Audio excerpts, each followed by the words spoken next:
সবাইকে স্বাগত জানাচ্ছি নিউজ 24 এর নিয়মিত আয়োজন চট্টগ্রাম প্রতিদিন সংবাদে। পুরো আয়োজনে আপনাদের সঙ্গে আছি আমি আসিফ টিপু। একই দিনে জাতীয় নির্বাচন ও গণভোট করতে সরকার ইসির কাছে চিঠি দিয়েছে বলে জানিয়েছেন প্রধান নির্বাচন কমিশনার এএমএম নাসিরউদ্দিন। গুলশানে এক কর্মশালায় সাংবাদিকদের এই কথা বলেন তিনি। বলেন ইসি ও সরকার একটা ফ্রি ফেয়ার নির্বাচন দিতে অঙ্গীকারবদ্ধ।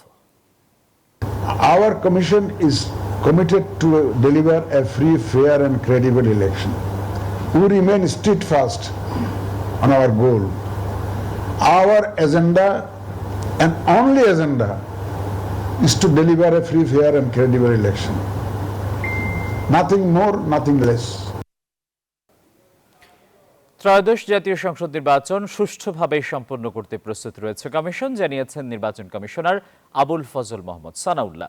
শনিবার সকালে রাজধানীর গুলশানে Asian network for free elections শীর্ষক কর্মশালায় এ কথা বলেন তিনি। বলেন একটি সুষ্ঠু, গ্রহণযোগ্য ও নিরপেক্ষ ভোট করতে প্রস্তুত কমিশন। নির্বাচনে সামাজিক যোগাযোগ মাধ্যমে অপতৎপরতা ও এআই এর অপব্যবহার ঠেকানো বড় চ্যালেঞ্জ। ত্রয়োদশ জাতীয় সংসদ নির্বাচন ঐতিহাসিক হবে বলেও আশা প্রকাশ করেন তিনি। Section 3 of 9006. I have to attend few other programs today, pre-scheduled. I could not say no to it, but our whole team will be here. And they will carry the outcome of this session, and we will definitely go deep into the reflections and take whatever we could from there. কোনো অপশক্তির কাছে জামায়াত মাথা নত করবে না বলে মন্তব্য করেছেন দলটির আমির ডক্টর শফিকুর রহমান। চট্টগ্রামের চকবাজারে প্যারেড ময়দানে পৌঁছার পর সাংবাদিকদের প্রশ্নের জবাবে তিনি এমন মন্তব্য করেন। বলেন নির্বাচনের লেভেল প্লেইং ফিল্ড নেই, নির্বাচনের দিন গণভোটের সিদ্ধান্ত ভুল বলে দাবি করেন ডক্টর শফিক। জামায়াতের আমির অভিযোগ করেন কিছু লোক জনগণের সম্পদ লুট করে নিজেদের পকেট ভারী করেছে, জনগণের ভাগ্যের কোনো পরিবর্তন হয়নি। 24-এর বিপ্লব যে সুযোগ জাতির জীবন এনে দিয়েছে তা জনগণ হারাতে চায় না বলেও মন্তব্য করেন তিনি। ক্ষমতায় গেলেও পিআর পদ্ধতি বাস্তবায়ন করবেন বলেও প্রতিশ্রুতি দেন তিনি।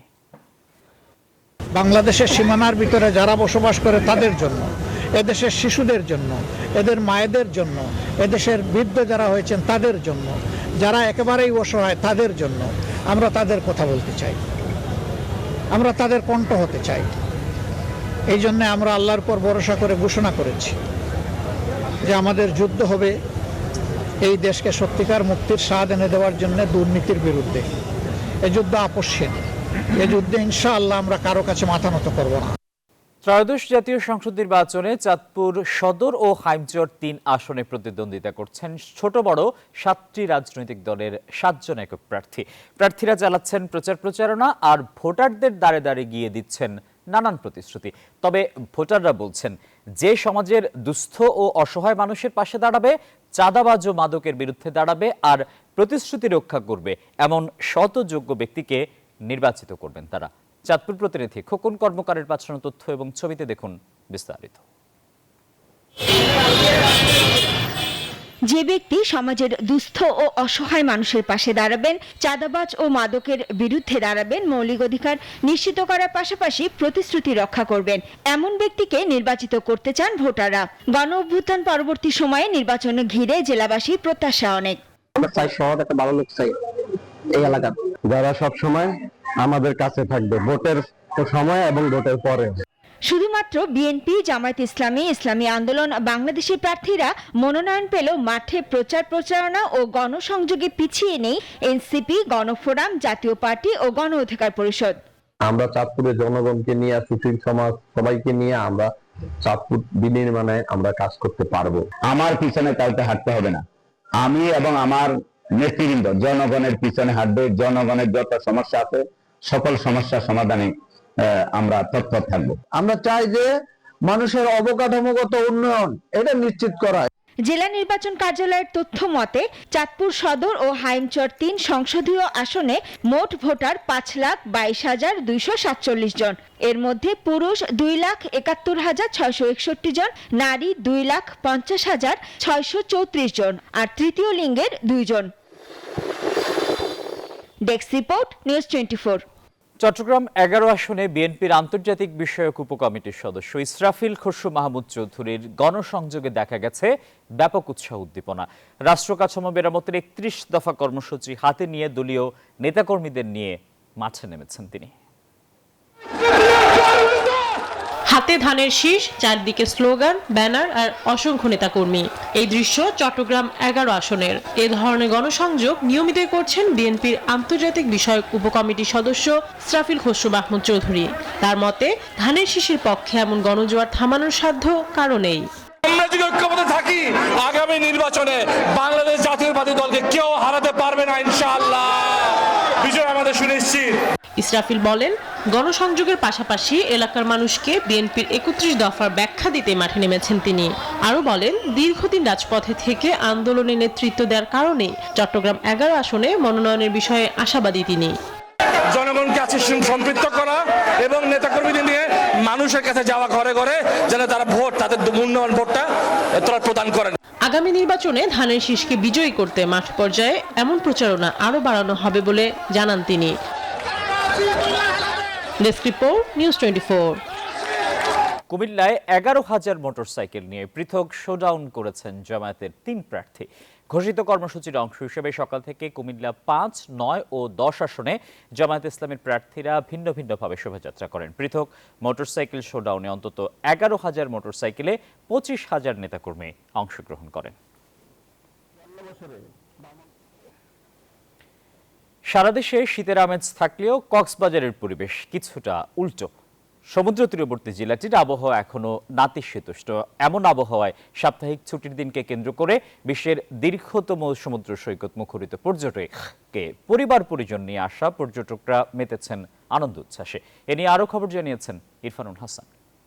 প্রকৃতিতে শীতের আগমনী বার্তা হাওয়া ছড়িয়ে যাচ্ছে কক্সবাজার সমুদ্র সৈকতে।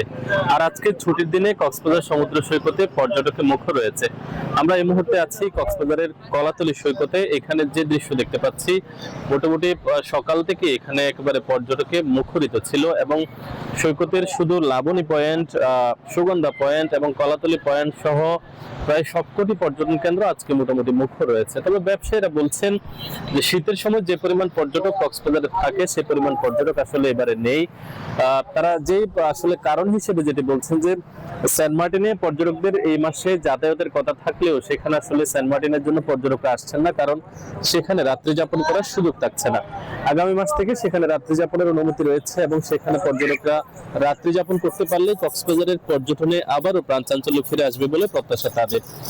আজকে যে পরিমাণ পর্যটক এসছেন সেটির তথ্য হিসেবে হোটেল মোটেল মালিকরা বলছেন যে কক্সবাজারে 5 শতাধিক হোটেল মোটেল রয়েছে এবং এখানে প্রায় 50% হোটেলের রুম কিন্তু বুকিং হয়েছে। এবং এই ছুটির দিনে আগত পর্যটকদের নিরাপত্তায় জেলা প্রশাসনের পাশাপাশি টুরিস্ট পুলিশের বেশ কয়েকটি টিম এখানে কাজ করছে। এখন পর্যন্ত কোনো ধরনের অপ্রীতিকর ঘটনা আমরা দেখতে পাইনি। সব মিলিয়ে বলা যায় যে কক্সবাজারের পর্যটনের যে পরিস্থিতি এটি স্বাভাবিক গতিতে রয়েছে এবং শীতের আমেজ যখন বৃদ্ধি পাবে হয়তোবা তখন আরো বেশি পর্যটকের। এদিকে হিম শীতের আমেজে পর্যটক বরণ করতে ব্যাপক প্রস্তুতি গ্রহণ করেছে পর্যটন কর্তৃপক্ষ। এরই মধ্যে ঢেলে সাজানো হয়েছে পর্যটন ঝুলন্ত সেতু সহ হোটেল মোটেলের বিভিন্ন স্থাপনা। এ নিয়ে রাঙামাটি থেকে বিস্তারিত জানিয়েছেন সহকর্মী ফাতেমা জান্নাত মুমু। আমি আছি এখন রাঙামাটির ঝুলন্ত সেতু এলাকায়। হিম শীতের আমেজ আর রূপ বৈচিত্র্য সব মিলে একাকার হচ্ছেন যারা রাঙামাটিতে ঘুরতে এসেছেন দূর দূরান্তের পর্যটকরা। আর তাদেরকে বরণ করতে পর্যটন কর্তৃপক্ষ এবং পর্যটন সংশ্লিষ্ট যে ব্যবসায়ী আছেন তারাও ব্যাপক প্রস্তুতি গ্রহণ করেছে। শীত যতই বাড়বে পর্যটকদের আনাগোনা ততই বাড়বে এমনটা প্রত্যাশা এখানকার সংশ্লিষ্ট ব্যবসায়ীদের। তাই তাদেরকে বরণ করার জন্য রাঙামাটি পর্যটনের যারা পর্যটনকে কেন্দ্র করে ব্যবসা করে তারা কিন্তু নানাভাবে পর্যটকদের আকর্ষণ করার জন্য কিন্তু তাদের প্রস্তুতি গ্রহণ করেছে। বিশেষ করে ট্যুরিস্ট বোটগুলোকে ঢেলে সাজানো হয়েছে। একই সাথে রাঙামাটির যে ঝুলন্ত সেতু আছে সেটিও নানা রঙে সাজানো হয়েছে যাতে পর্যটকরা সুন্দরভাবে এই দৃশ্য উপভোগ করতে পারে। একই সাথে রাঙামাটির বিভিন্ন পর্যটন কেন্দ্র, রাঙামাটি কাপ্তাই আসামবস্তি সড়ক, Rangamati কলওয়েল park, Rangamati DC bungalow park, এবং রাঙামাটি পার্ক, চাকমা রাজার বাড়ি, বিভিন্ন জায়গায় কিন্তু আমরা দেখতে পেয়েছি টুরিস্টরা আনাগোনা বেড়েছে এবং তাদের বরণ করার জন্য যারা পর্যটন ব্যবসায়ী আছে তারা কিন্তু নানাভাবে তাদেরকে বরণ করে নিচ্ছে। এবং রাঙামাটি যেহেতু শীত আসলেই প্রকৃতি আরও সুন্দরভাবে ডানা মেলে, সেই প্রকৃতিকে ধরে রাখার জন্য রাঙামাটিকে পরিচ্ছন্ন করার ব্যস্ত সময় পার করছে সবাই। একই সাথে রাঙামাটিতে বিভিন্ন পর্যটন কেন্দ্র গড়ে উঠেছে, বিশেষ করে কাপ্তাই লেক কেন্দ্রিক বিভিন্ন পর্যটন কেন্দ্র গড়ে উঠেছে, সেগুলোকেও আমরা দেখতে পেয়েছি নানাভাবে ঘিরে সাজানো হয়েছে। তো সামনের শীতে আরও পর্যটক রাঙামাটিতে আসবে এমনটা প্রত্যাশা এখানকার সংশ্লিষ্ট ব্যবসায়ীদের।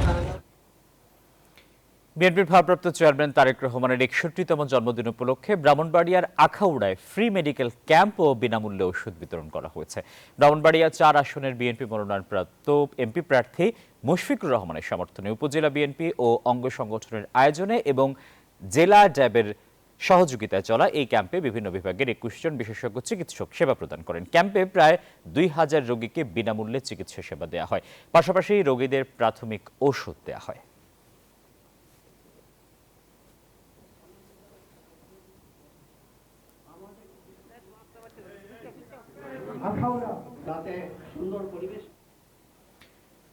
চট্টগ্রামের বহদ্দারহাটের ইউনাইটেড কনভেনশন হলে অনুষ্ঠিত হল ফ্লোবেল একাডেমির আয়োজনে বহুল প্রতীক্ষিত বার্ষিক কনসার্ট।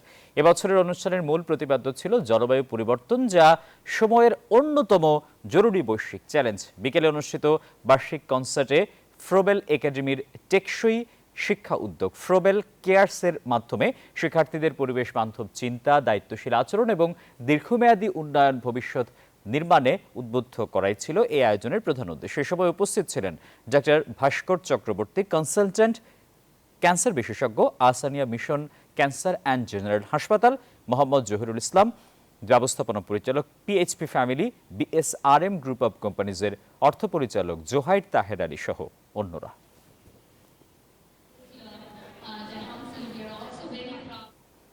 কাটিয়ে ছিল নিউজ 24 চট্টগ্রাম প্রতিদিনের সংবাদের এখনকার আয়োজন। সবাইকে ধন্যবাদ।